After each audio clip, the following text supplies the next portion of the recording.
Okay, good evening everyone. So, I thought it'd be time to show you my Interac apartment that I lived in for the last 3 years. It was such a great apartment. I never moved. A lot of people usually move out their Interac apartments like as soon as they can, but me, I had a great deal. It's a fantastic apartment. Stuck in it with the whole 3 years that I've been here.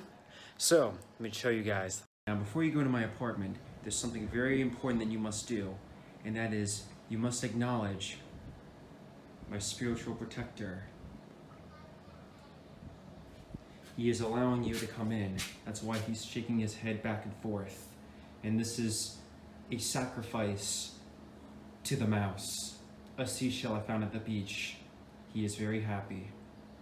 So, now he's granted us permission to go in. Let's head inside. So, this is the Genkan. This is where you take off your shoes. In Japan, you gotta take your shoes off before you go into a building, and it'll be the same thing for you if you're teaching at a school. You'll take your shoes off before you go into the school. This right here is like a shoe closet that I have. It's pretty big. It's very messy though, but as you can see, you can fit quite a lot of shoes in here, and yeah. Okay, let's go into my apartment. Dun dun dun dun! This is the main room. Quite spacious, super nice. This is my office, you could say, my little desk area. And this is my couch, but this is also where I sleep actually, because this couch turns into a futon as well. Got a nice setup though here. Got the chill, got my laptop, got the TV, got PlayStation. You know, I could pull my chair over when I have people over. That's my cajon. It's like a box drum that turns into a chair as well. And yeah, it's very cool. Got a coat hanger. This is my grandfather and all of my goals, and a picture that a teacher drew of me, and my main life motto, which is live your dreams or die trying. And so this is where I do all my work. And oh, this guy looks familiar.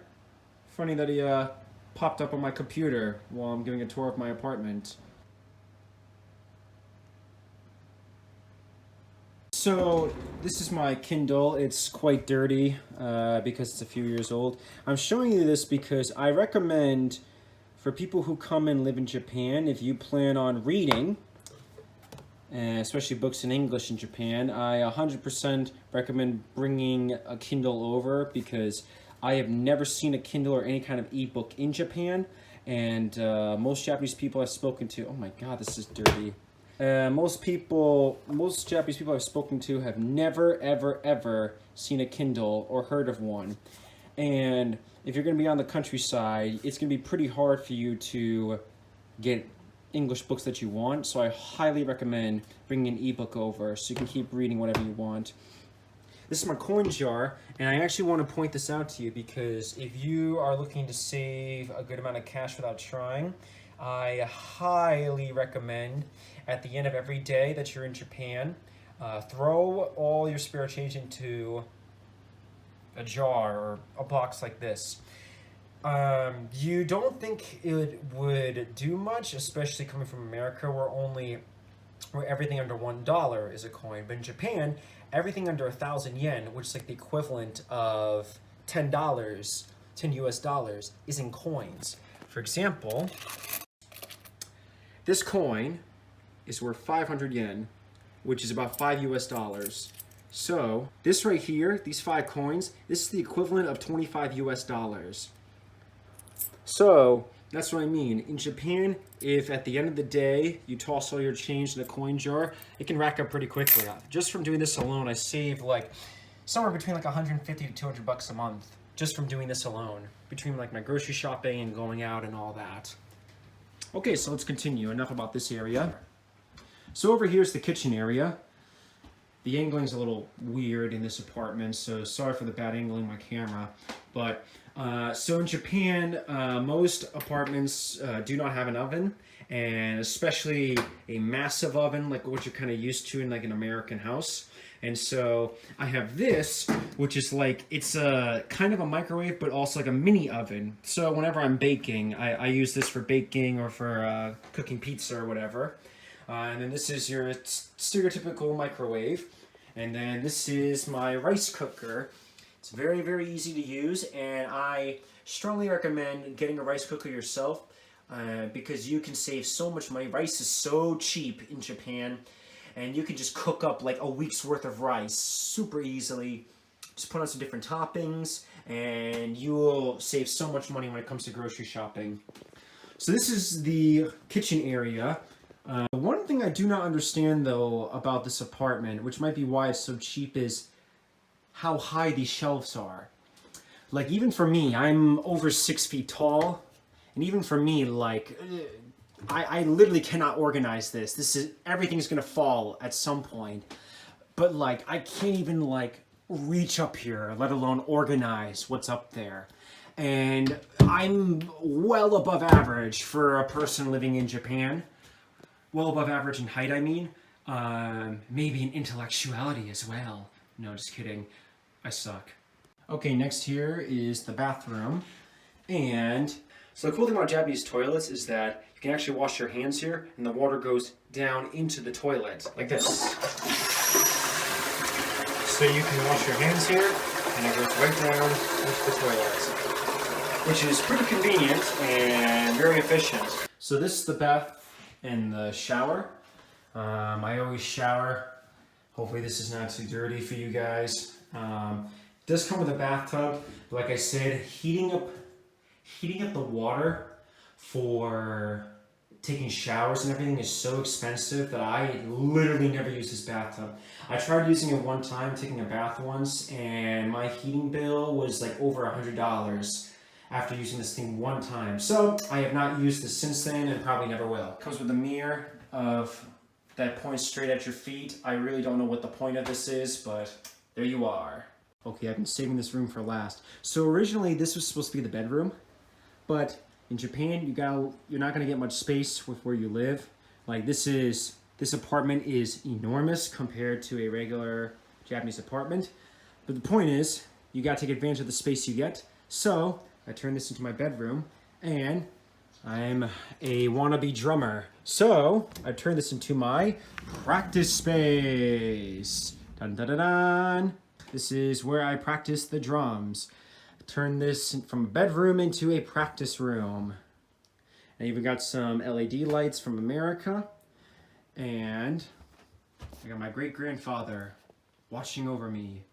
He was a drummer as well. This is the closet that comes with the apartment complex. It's really big. You can see how it goes all the way back.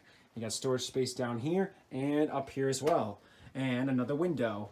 So, it's quite nice. Now let me point out to you something very, very important. Even if you have a nice insulated apartment like here, you still cannot bring a full volume drum set to Japan.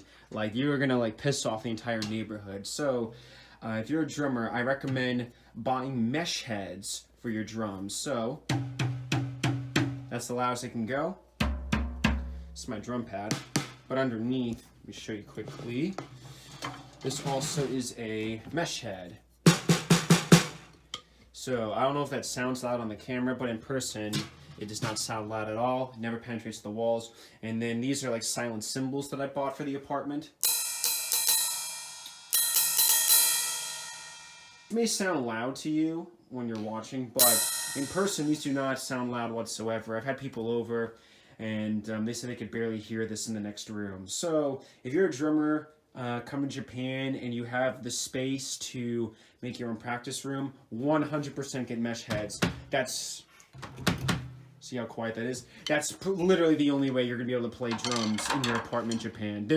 There is no way you will be able to have a full volume drum set in your Japanese apartment. So, and if you live, I didn't have to do this because I live on the first floor, but if you live on the second floor or higher in your apartment, then you should get some, I don't know what you would call it, like wood. I don't really know what the term is. With like a bath mat, and you should layer it with some. Oh, I don't want to knock my Thompson over, but no, there we go. Anyway, you should have some layering to this. I could put a link below with a video explaining how to do this, so that when you hit the bass drum, it doesn't go through the floor to annoy your neighbors downstairs. So I don't really have to do this because I live on the first floor and the insulation's pretty good here. But if you're living on like the second or third floor, then definitely do this so that you don't piss off your neighbors below you whenever you're practicing. Okay, so that's pretty much it for this apartment. So like I said, it's only $350 a month, and for it being $350 a month, same block as a train station and a 10-minute walk from the beach, I'd say it's a pretty spectacular deal. So it's been a wonderful 3 years with this apartment. So if you have any questions for me, you can absolutely put in the comment section below, and I will absolutely get around to answering all of them. Hey, if you like this video, I got some cool drum videos for you too that you should check out. Somewhere here, or here, I don't know where it is going to be on the screen. I'm still new to this YouTube thing, but please check those out too. And I'll be posting more videos about Japan and drumming soon.